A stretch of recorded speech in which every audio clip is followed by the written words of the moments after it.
Welcome to Ken Investigates True Crime. Today we delve into a story that blurs the lines between spirituality and criminality, a tale of a man who sought refuge in the sacred, only to be haunted by a hidden past. On a tranquil morning in November 2011, the serenity of Jingci Temple in Hangzhou was disrupted by an unexpected visitor. Authorities arrived under the guise of a routine fire safety inspection, but their true purpose was far more profound. They were there to arrest the temple's esteemed abbot, Venerable Weidi. To the outside world, Weidi was a paragon of virtue, a monk devoted to charity, education, and the preservation of Buddhist teachings, but beneath the robes of piety lay a secret identity. Weidi was actually Xu Xinlian, a fugitive wanted for a heinous crime committed 17 years prior. How did a man of such apparent virtue come to be at the center of a criminal investigation? Join me as we unravel the complex layers of this extraordinary case.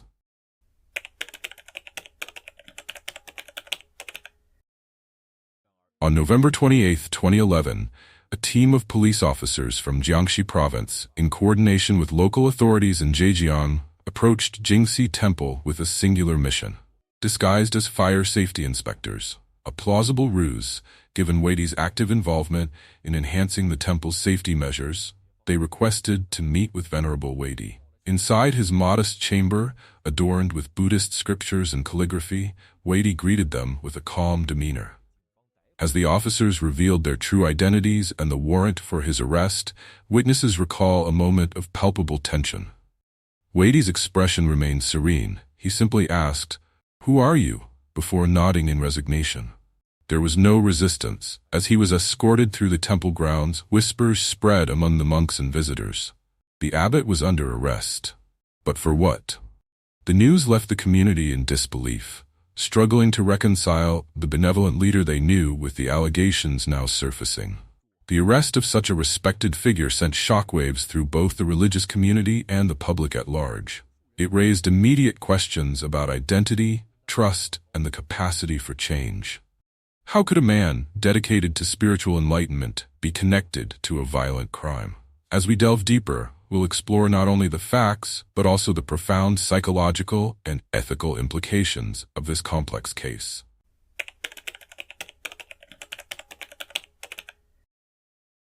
To understand how Xu Xinlian became Venerable Weidi, we must journey back to his roots.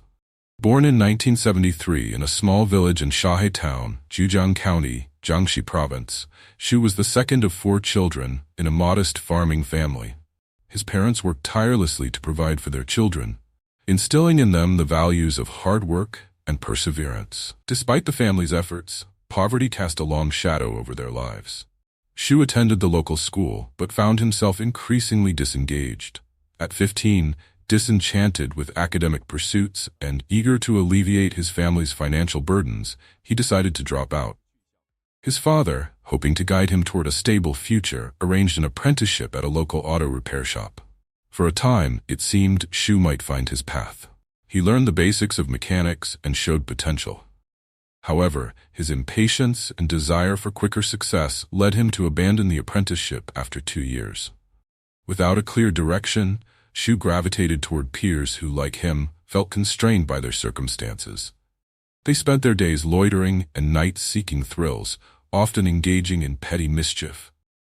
The allure of quick money and excitement overshadowed any thoughts of long-term goals. The lack of positive role models and limited opportunities in their rural community left them vulnerable to negative influences. Xu's parents grew increasingly concerned, but their attempts to intervene were met with resistance. Xu's early life highlights the significant impact of socioeconomic factors on youth development. Poverty, limited access to education, and the absence of supportive networks can leave young people susceptible to negative influences. While these factors don't excuse criminal behavior, they provide context for understanding the pathways that can lead individuals toward destructive choices. It's a stark reminder of the importance of community support and mentorship in guiding at-risk youth toward positive futures.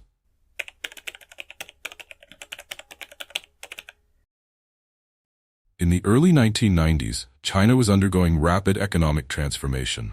with regions like Hainan province becoming symbols of opportunity and prosperity. Stories of wealth and success captivated the imaginations of many young people eager to escape the limitations of rural life.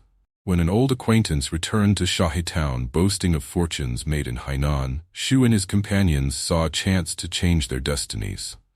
The idea of leaving their village to seek wealth was intoxicating.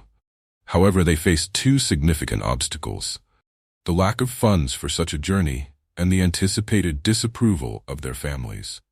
Determined to pursue their dreams, the group contemplated how to finance their venture. Legitimate opportunities were scarce, and their impatience overshadowed any thoughts of gradual progress. It was during one of these meetings that a dark suggestion emerged, a plan that would irrevocably alter their lives. On the morning of July 27, 1994, the group convened at the dormitory of Wang Junmin, one of their peers employed at a local cement factory. Wang harbored a deep grudge against his former high school classmate, Xu Min. He irrationally blamed Xu Min for his own diagnosis of spinal tuberculosis, believing that a past altercation between them was the cause of his suffering. Driven by a desire for revenge and a misguided belief that committing a severe crime would bind them together, Wang proposed a chilling plan: to murder Xu Min. He suggested that such an act would sever any ties to their current lives, leaving them no choice but to flee to Hainan. Astonishingly, the group agreed. Their shared sense of frustration and warped camaraderie overpowered any moral objections. The decision marked a point of no return, setting into motion a chain of events that would devastate multiple families. The phenomenon of groupthink can lead individuals to make decisions they might otherwise reject when alone. The desire for cohesion and mutual commitment can suppress dissenting voices and ethical considerations. Additionally, moral disengagement allows individuals to rationalize harmful actions by minimizing their consequences or dehumanizing victims. In this case, the group's collective desperation and skewed logic created an echo chamber that facilitated their descent into criminality.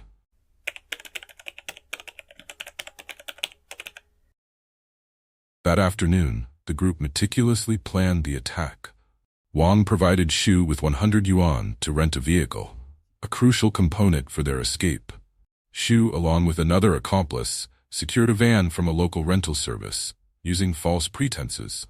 As night fell, they armed themselves with knives and headed toward Xu Min's residence, an employee housing complex near the Zhujiang South Railway Station. Their plan was precise. 3 would stay downstairs as lookouts, 3 would confront Xu Min directly, and 1 would remain with the driver to ensure his compliance. At approximately 10 p.m., Xu Xinlian knocked on Xu Min's door. When Xu Min answered, he was met with a sudden and violent assault. The attackers forced their way inside, wielding knives with lethal intent. The brutality of the attack was beyond comprehension. Xu Min and his wife were both fatally injured, losing their lives in the assault. Their 2-year-old son was left with severe injuries, resulting in lifelong disabilities.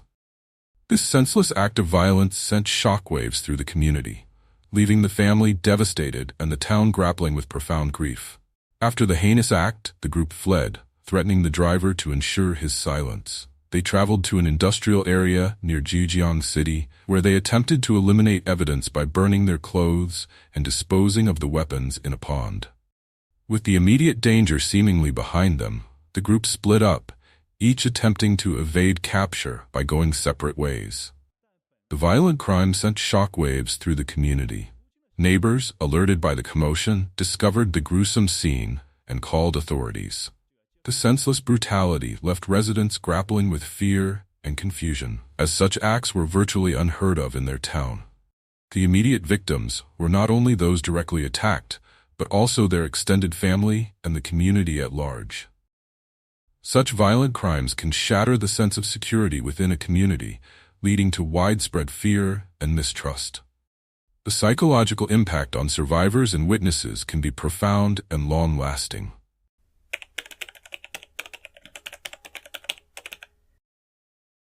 Local authorities swiftly mobilized a task force to investigate the crime. Through witness accounts and evidence collected at the scene, they identified the suspects. Within days, 5 of the 7 attackers were apprehended. Interrogations revealed the details of the plot, but two suspects remained at large, Xu Xinlian and another accomplice. The community's demand for justice intensified the pressure on law enforcement to capture the remaining fugitives. In September 1995, the captured suspects stood trial. The court's judgment was severe. 3 were sentenced to death and subsequently executed after a review by the provincial high court. 1 received a suspended death sentence. Another was sentenced to 15 years in prison. The swift and harsh sentences reflected the gravity of their crimes and the societal condemnation of such violent acts. The legal system aimed to deliver justice not only as retribution, but also as a deterrent against future crimes. The severity of the sentences underscored the state's commitment to upholding law and order. However, the two fugitives' continued absence left a lingering sense of incompleteness in the pursuit of justice.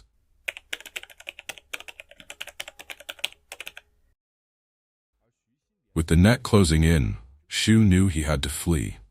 News of his accomplices' arrests reached him quickly, igniting a desperate need to escape.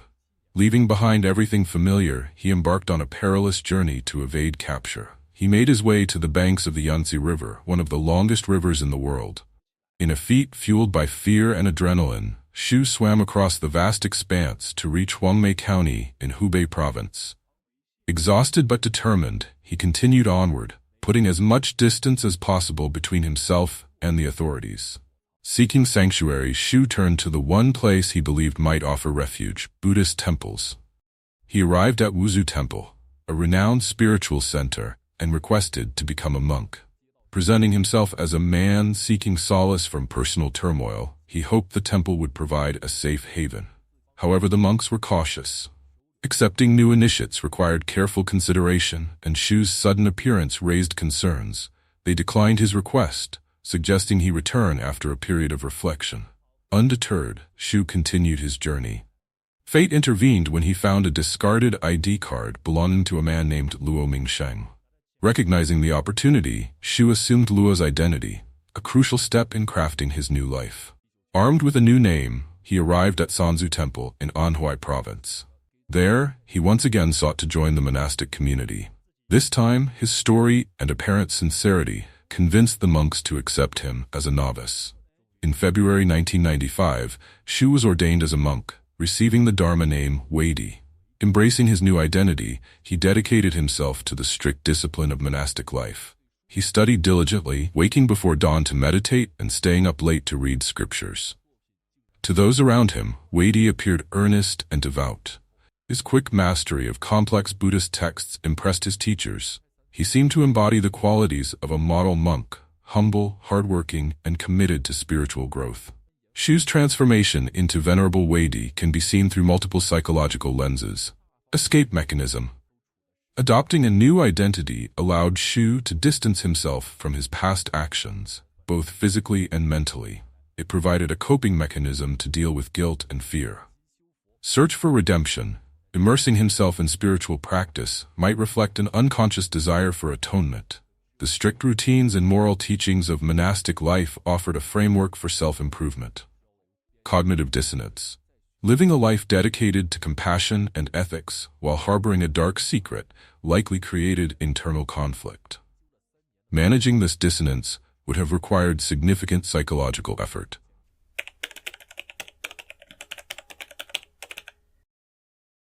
Weidi's dedication did not go unnoticed. His superiors recognized his leadership abilities and deep understanding of Buddhist teachings.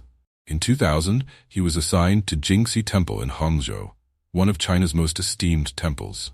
Starting with modest responsibilities, Weidi quickly proved his worth. He spearheaded initiatives to modernize the temple's infrastructure, particularly in fire safety, a project that earned him commendation. By 2008, he had ascended to the position of abbot at both Jingci Temple and Shangji Temple, an unusual honor reflecting his esteemed status. Beyond temple walls, Weidi was active in humanitarian efforts. He organized fundraisers for earthquake victims, led teams to provide aid during floods, and encouraged blood donation drives among the monastic community. His calligraphy, revered for its artistry, was auctioned to support charitable causes. To many, Weidi embodied the principles of Buddhism, not just in study, but in action. His reputation extended beyond religious circles, earning respect from local officials and laypeople alike. Yet, despite his outward success, Weidi could not entirely escape his past. Colleagues occasionally noticed moments of melancholy. He would sometimes speak in abstract terms about the weight of past mistakes and the importance of redemption. It is said that he suffered from nightmares, remnants of memories that refused to fade. The duality of his existence, a respected spiritual leader harboring a dark secret, created an undercurrent of internal conflict. Carrying the burden of a hidden past can have profound psychological effects. Chronic stress, the constant fear of being discovered, can lead to anxiety and stress-related health issues. Emotional isolation, unable to share his true self, Xu may have felt isolated despite being surrounded by a community. Moral conflict, upholding moral teachings while concealing immoral actions, creates a dissonance that can erode one's sense of identity.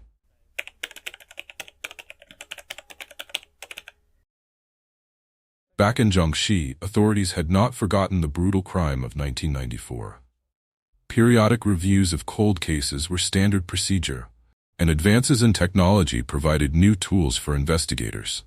In mid-2011, a renewed focus on fugitive apprehension led detectives to re-examine Xu Xinlian's case. Noticing unusual behavior during routine visits to his family's home, particularly his mother's reluctance to cooperate, they suspected that the family might be in contact with him. Digging deeper, they scrutinized the activities of Xu's siblings. One brother, who had moved to Zhejiang province, exhibited a sudden increase in wealth and was found to be in regular contact with Venerable Weidi. This connection seemed unusual. Investigators began to suspect that Weidi might be Xu in disguise. Facial recognition software comparing old photos of Xu with images of Weidi revealed striking similarities. To confirm their suspicions, detectives needed concrete evidence. They discreetly collected DNA samples from Weidi and compared them to genetic material obtained from Xu's family members. The results were conclusive. Venerable Weidi was indeed Xu Xinlian, the fugitive they had been seeking for 17 years.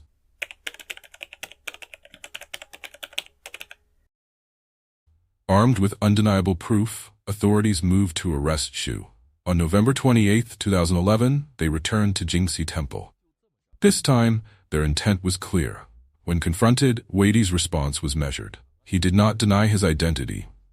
Some witnesses later recalled that he seemed almost relieved, as if a heavy burden had been lifted. The news of Weidi's true identity spread rapidly, sending shockwaves through the Buddhist community and the general public. Many struggled to reconcile the compassionate abbot they knew with the violent criminal described in police reports. Some followers refused to believe the allegations, defending Weidi's character based on their personal experiences with him. Others felt betrayed, questioning how such a deception could have gone unnoticed for so long. For the family of Xu Min, the arrest reopened old wounds. They had lived with the pain of their loss for nearly 2 decades. And the knowledge that Xu had been living freely, and even revered, was a bitter pill to swallow. Some expressed anger that justice had been delayed for so long. Others found a measure of solace in knowing that he would finally face the consequences of his actions.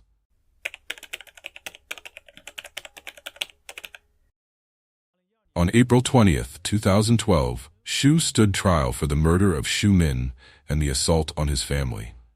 The prosecution presented a strong case, detailing the premeditation and brutality of the crime. The defense acknowledged his involvement, but emphasized his years of good deeds and contributions to society as Venerable Weidi. They argued for leniency, suggesting that his transformation demonstrated genuine remorse and rehabilitation. The courtroom heard testimonies that painted contrasting images of Xu. On one hand, accounts of his positive impact as Weidi, on the other, the harrowing experiences of the victim's family. The judge faced a complex ethical dilemma, balancing the need for justice with the potential for redemption. Ultimately, the court sentenced Xu to death with a 2-year reprieve, a sentence that, under Chinese law, often commutes to life imprisonment if the individual demonstrates good behavior during the reprieve period. The verdict reflected the gravity of his crimes, while acknowledging his subsequent conduct. It was a decision that sparked debate among legal experts and the public alike. Can a person atone for past atrocities through subsequent good deeds? Is it just to consider post-crime behavior when sentencing for severe offenses? How do we reconcile the duality of human nature in the pursuit of justice? These questions challenge our legal and moral frameworks, highlighting the complexities inherent in such cases.